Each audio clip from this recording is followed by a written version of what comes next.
welcome deep to my den of despair. You might find it untidy and unfair. But bear with me now, cause there's no way out.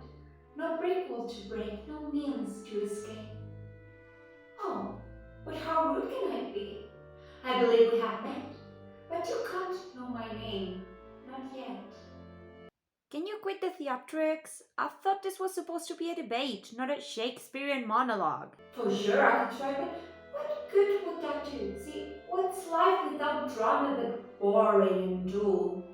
What is it you bring to the table? You there, high and mighty and stable. For starters, I prepared the script for this video. Would you be so kind as to... You're nothing, my dear. Compliance and fear, a relic of youth, avoiding the truth you don't want to hear. What's that supposed to mean? What is it that I don't want to hear? Me. For I am the you you despise. I am your life and demise. I am the twisted chain wrapped around your tiny brain, and I. Shut up! It's my turn. Welcome to Dramatium, a place where your friend takes so hot they could give you a fever. Life has been quite the challenge lately.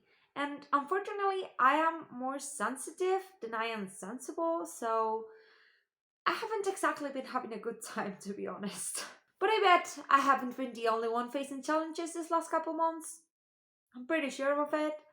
So that's why this video is going to be a tiny little bit more personal. Personal, you say?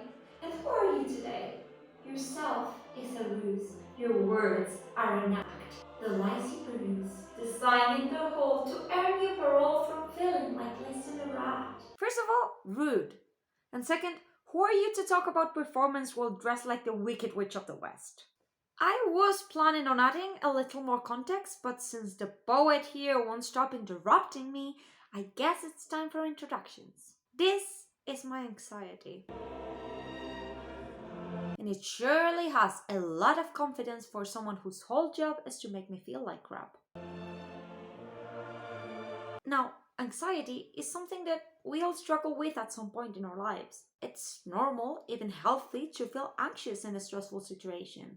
Anxiety is an evolutive mechanism to trigger our fight or flight response. It tenses our muscles, accelerates our pulse, heightens our senses. Basically, it's preparing us to take a punch or bolt the hell out.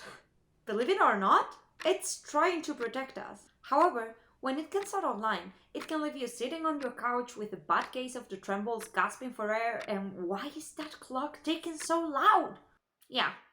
Anyway, anxiety makes us fixate not only in the things that are going wrong in our lives, but in the things that potentially could go wrong. For example, before we arrived at season 7 of The World and the writers ran out of ideas and decided to throw a pandemic at us, I would occasionally get invited to parties. I love parties. I'm a huge extrovert, and being around lots of people recharges my batteries. But in the day of the occasion itself, oftentimes my anxiety would crawl out of its dark corner and attack me with something in the lines of, A party, you say? That simply won't do. What if everyone's secretly tired of you? You will just get bored of getting ignored and have nowhere to run away to. yeah, she's got a flair for the dramatic. Point is, sometimes I would listen to it. And instead of having a fun night out with my friends, I would just sulk in a corner, wanting to go home and thinking that everybody hates me for no reason. And although I've chosen a fairly trivial example to keep the tone of the video light and funny, anxiety can be incredibly incapacitating. It can mess with your studies, it can mess with your life, with your relationships, with your work, with pretty much everything. It can even leave you stuck at home because the thought of going out alone is too much to handle. I want to make clear that this is not something that I'm trying to trivialize. And if you do have an anxiety disorder, this video alone is not going to make it disappear. It's nice that you finally see how useless you truly can be. You claim to be helpful, you claim to be wise, but honey, they're nothing but lies. Come on. You know it's not your turn to talk. Do you see what she's doing though? She's fitting into one of my fears. Will people like this video? Will they find it helpful? And translating it into, what if everyone thinks you're a fake? What if you do more harm than good? What if everyone discovers that you're a phony and you lose all your subscribers and you get publicly humiliated and everyone hates you forever? That's why anxiety is so insidious. Because even if it takes some questionable leaps of logic, it usually grows from a seed of reason. It was about time you admitted I'm right. I'm willing to bet that now you'll regret denying that I was correct. That's an interesting point with a right that, isn't it? What do you do when your anxiety is indeed correct? What do you do when you're living through several historical events a month? When the political climate is in the same precarious state as the actual climate? When the amount of money you own grows smaller and smaller and you can't pay rent anymore?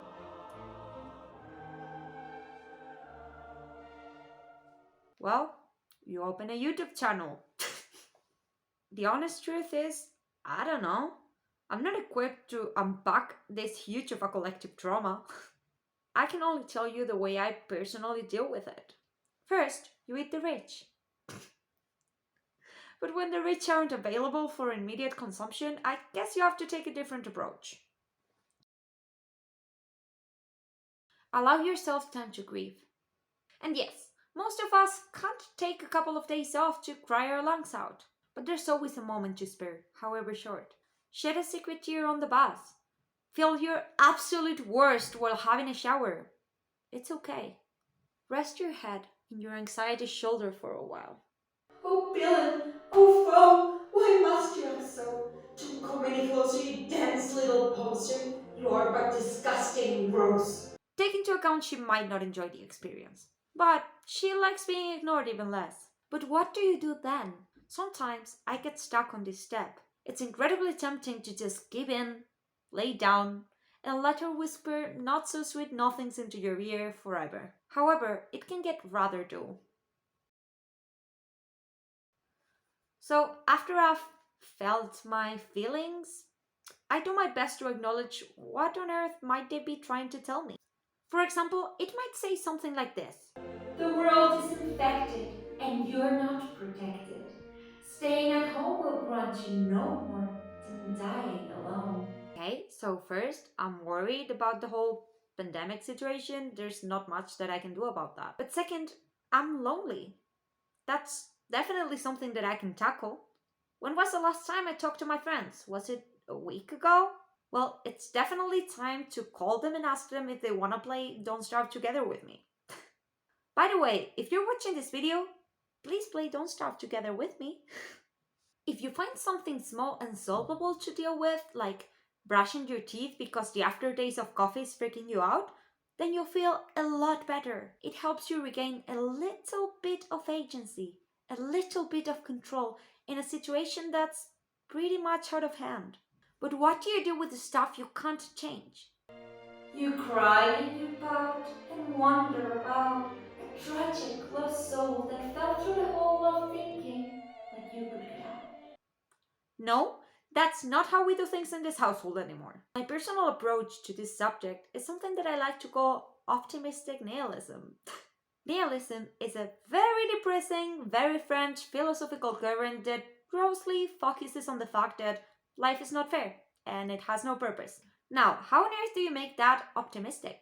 Well, it all comes down to acceptance, really. Instead of fighting your anxiety, you give her a warm blankie, a pacifier, and a hot chocolate, and you tell her, yes, you're right about this specific thing, but we're going to make it better. Life has no purpose. Sure, cool. That means we can make it on.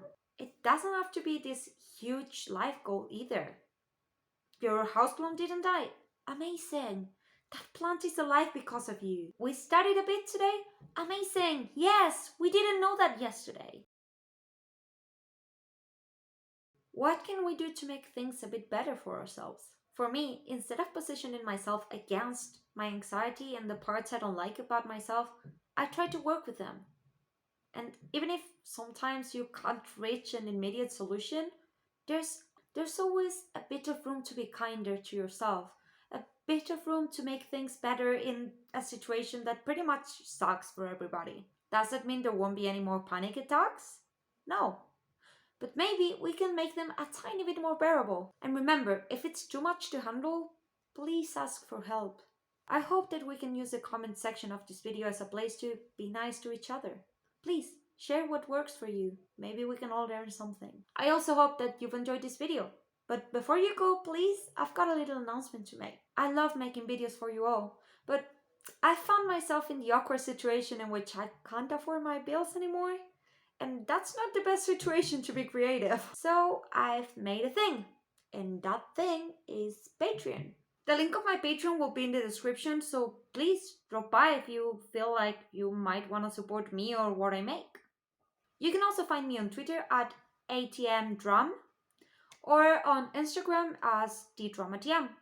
I've also uploaded a poll to my Patreon so we can all shape together the tier system so we can all get the best out of it. Please give me a big thumbs up and share this with someone you think might need to hear it. Love you all. Bye!